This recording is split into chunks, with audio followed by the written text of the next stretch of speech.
Mounted infantry were infantry who rode horses instead of marching, but, as infantry does in general, fought on foot. In contrast, cavalry fought on horseback. The original dragoons were essentially mounted infantry. According to the 1911 Encyclopaedia Britannica, mounted rifles are half cavalry, mounted infantry merely specially mobile infantry. Today, with motor vehicles having replaced horses for military transport, the motorized infantry are in some respects successors to mounted infantry. Pre-gunpowder. The origins of mounted infantry go back to at least the beginnings of organized warfare. With the weight of ancient bronze armor, national champions would travel to battle on chariots before dismounting to fight. With the evolution of hoplite warfare, some hoplites would travel to battle on horseback, before again dismounting to take their place in the phalanx. Early pre-Marian Roman military had units consisting of mounted infantry with units clinging to the saddles of the cavalry to take them to battle and then dismounting to fight. Gallic and Germanic warbands were reported to use double riders, with a second warrior joining a horseman only for a short distance before dismounting to fight on foot. The Han dynasty also extensively used mounted infantry in the campaigns against the Xiongnu Confederation. During many of the Han campaigns, the vast majority of the army rode on horseback, either as mounted cavalry or mounted infantry who fought dismounted. Other notable infantry to use the horse to enhance their mobility include the Genos, crossbowmen, and Viking raiders who would gather all the horses they could find in the vicinity of their landings. Dragoons. Dragoons originally were mounted infantry, who were trained in horse riding as well as infantry fighting skills. However, usage altered over time, and during the 18th century, dragoons evolved into conventional light cavalry units and personnel. Dragoon regiments were established in most European armies during the late 17th century and early 18th century. The name is possibly derived from a type of firearm carried by dragoons of the French army. There is no distinction between the words dragon and dragoon in French.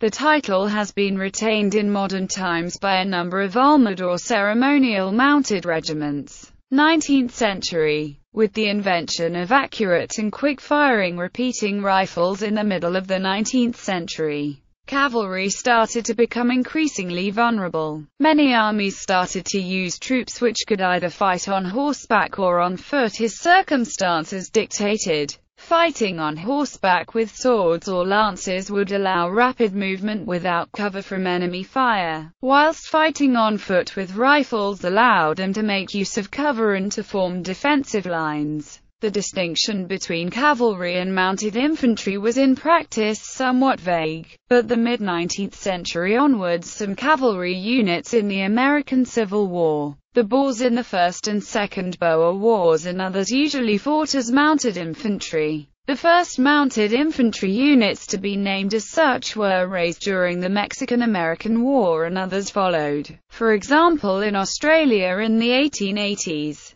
terms such as mounted rifles were often used. The French Foreign Legion used mule-mounted companies from the 1880s. Each mule was shared by 2 legionnaires, who took turns riding it. This arrangement allowed faster and more prolonged marches that could cover 60 miles in one day. In the British Army, infantry units in some parts of the British Empire had a mounted platoon for scouting and skirmishing. In addition, many locally raised units such as the Ceylon Mounted Rifles, Cape Mounted Rifles, Natal Carbineers and Marshall's Horse fought as mounted infantry. In the Second Boer War, the British copied the Boers and raised large forces of their own mounted infantry. Among various ad hoc formations, the Imperial Yeomanry was raised from volunteers in Britain in 1900 and 1901. As part of the lessons learned from that war, British regular cavalry regiments were armed with the same rifle as the infantry and became well trained in dismounted tactics. 20th century transition. Many European armies also used bicycle infantry in a similar way that mounted infantry used horses.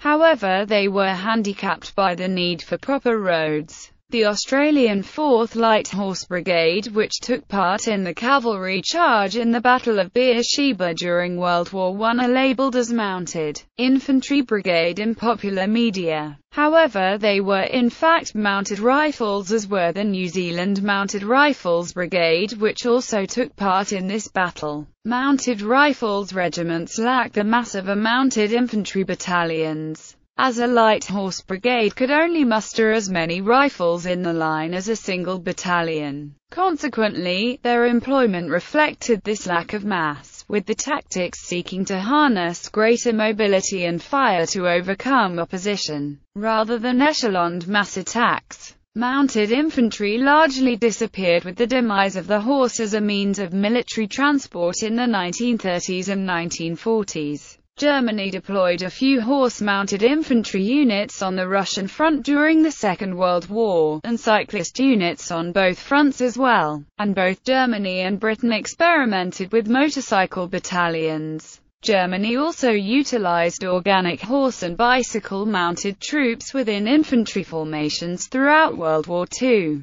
although bicycle use increased as Germany retreated into its own territory. Japan deployed cyclists to great effect in its 1941–1942 campaign in Malaya and drive on Singapore during World War II. A horse cavalry regiment of the Philippine Scouts assisted in the defense of the Philippines at the onset of World War II. The 10th Mountain Division of the U.S. Army also maintained a mounted reconnaissance troop throughout World War II, which saw service in Italy and Austria during the war. Countries with entrenched military traditions like Switzerland retained horse-mounted troops well into the Cold War, while Sweden kept much of its infantry on bicycles during the snow-free months. Falkland Islands. After the Falklands War, due to the distances involved when patrolling, some British Army infantry units were taught to ride Welsh mountain ponies.